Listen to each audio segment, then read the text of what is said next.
கடந்த வாரம் வரைக்கும், அதாவது அமித்ஷா எடப்பாடி சந்திப்பு நடப்பதற்கு ஒரு வாரம் முன்பு வரை அண்ணாமலையே தொடர்கிறார்னு தகவல் வலுவாக வந்துச்சு. தமிழிசை போன்றவர்கள்லாம் மீண்டும் தலைமையேற்கவா, தம்பி வா தலைமையேற்கவான்லாம் பேசினதெல்லாம் பார்த்தோம் நம்ம. அப்போது அந்த இதெல்லாம் வச்சு பார்த்தா தொடர்றாருன்னு தான் தகவல். இந்த சந்திப்புக்கு பிறகு இப்போ டெல்லி போயிட்டு வந்து விமான நிலையத்தில், கோவை விமான நிலையத்தில் பேட்டி கொடுக்குற போது அண்ணாமலையினுடைய வார்த்தைகளில் அவ்வளோ உறுதியும் தெரியல, அவருடைய பாடி லாங்குவேஜும் அவ்வளோ திருப்தியாக இல்லை. என்ன சொன்னார்?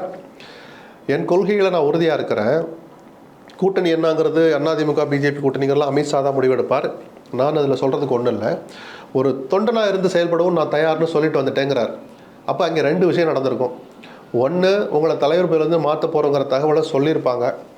அல்லது இவராகவே இவ்வளோ தூரம் இறங்கி வந்துட்டாங்க, அவங்களுக்கு நான் தலைவராக இருக்கிறது ஒரு இணைஞ்சலாக தான் நானே விளைவிக்கிறேன்னு சொல்லியிருக்கலாம். நான் கௌரவமாக இன்னொரு பாயிண்ட்டையும் நான் மறுக்காமல் சொல்கிறேன். நான் இந்த 2ல் ஒன்று நடந்திருக்கும். ஏன்னா அதனால தான் நான் தொண்டராகவும் தொடர தயாராக இருக்கிறேன், தொண்டராக இருக்க கூட நான் தயாராகிட்டேன், தலைவர் பதவி இல்லைனாலும் பரவாயில்லைங்கிறது அப்படி மறைமுகமாக சொல்லி நான் என்ன சொல்கிறேன்னு புரியுதாண்ணா அப்படின்னு பத்திரிகையாளரை பார்த்து கேட்குறாரு. அப்போ அழுத்தி சொல்கிறார், தலைவர் பதவியிலிருந்து நான் விலக்கப்படுவேன் அல்லது நான் விலகுகிறேன் அப்படிங்கிறத மறைமுகமாக சொல்கிறார். எனக்கு பின்னால் வருகிற தலைவர்கள் கட்சி எப்படி நடத்தணுங்கிற மாதிரிலாம் சொல்கிற போதே அண்ணாமலை தொடர மாட்டார் அப்படிங்கிற ஒரு புரிதலுக்கு நம்ம வந்திருக்கிறோம். இதுவே இறுதியாக நமக்கு தெரியாது, திடீர்னு ஒரு இரவில் காட்சிகள் மாறலாம்.